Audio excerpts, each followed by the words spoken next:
देवानंद चौहान के स्वर में बौरी रे मोर ए बौरी।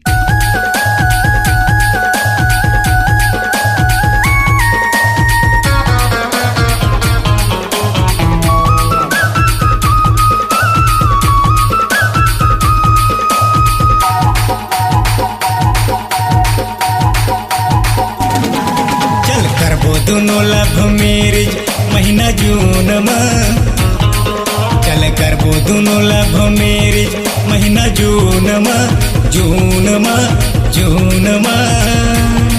नवा साल में जाबो कुड़िया हनीमून में चल जाबो दोनों खूटा घाट हनीमून में।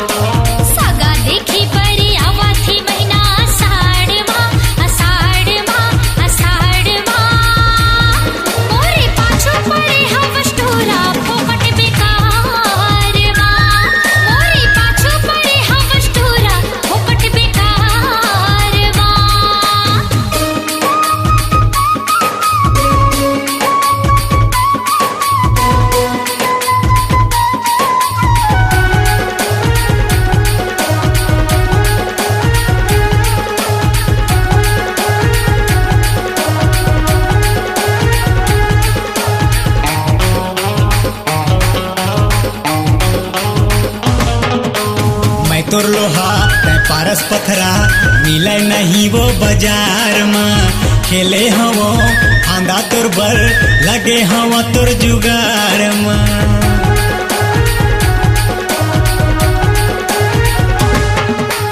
मैं तोर लोहा तय पारस पथरा मिले नहीं वो बाजार में खेले हवो खांदा तोर बर लगे हवा तोर जुगाड़ में। गाना गावत हवो प्रेम आनंद इसी म्यूजिक में गाना गावत हवो प्रेम आनंद इसी म्यूजिक में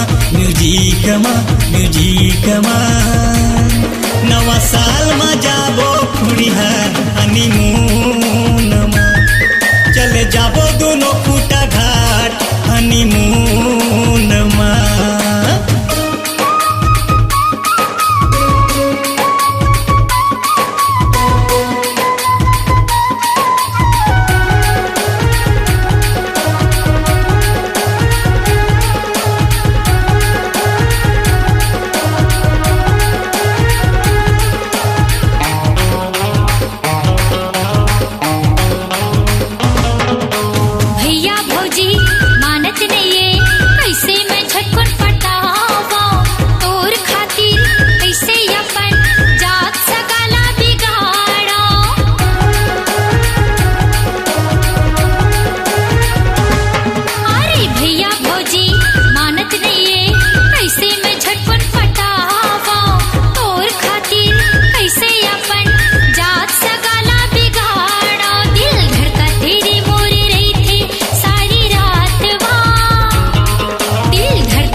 बस के टिकट कटाथन धर्मशाला में रहबो खाबो एक कमरा में टनाटन।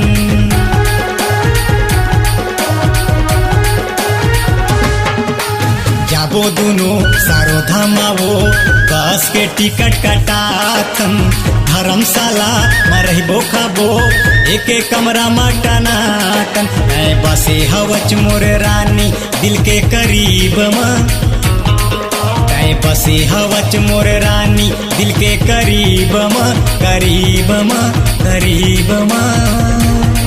नवा साल में जाबो कुड़िया हनीमून चल जाबो दुनो खंडाला हनीमून पहुना देखी परी आवाथी महीना साड़वा सगा देखी परी आवाथी महीना साड़वा असाड़वा असाड़वा मोरे पाछो पड़े हवस टोरा फोकट बेकारवा चल जाबो सरोदा बान हनीमून मोरे पाछो पड़े हवस टोरा फोकट बेकारवा चल जाबो वो फूटा घाट हनीमून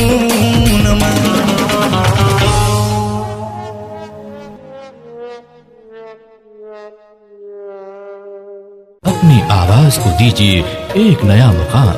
डिजिटल रिकॉर्डिंग की दुनिया का जाना पहचाना नाम स्वरांजलि, जहां गूंजती हैं ध्वनियां अपनी माटी की सौंधी सुगंध के साथ। छत्तीसगढ़ी संगीत के विविध रंग जो पहुंचाते हैं पूरे प्रदेश में डिजिटल रिकॉर्डिंग के संग। स्वरांजलि स्टूडियो, नेमीचंद गली नंबर 2, गंजपारा, रायपुर।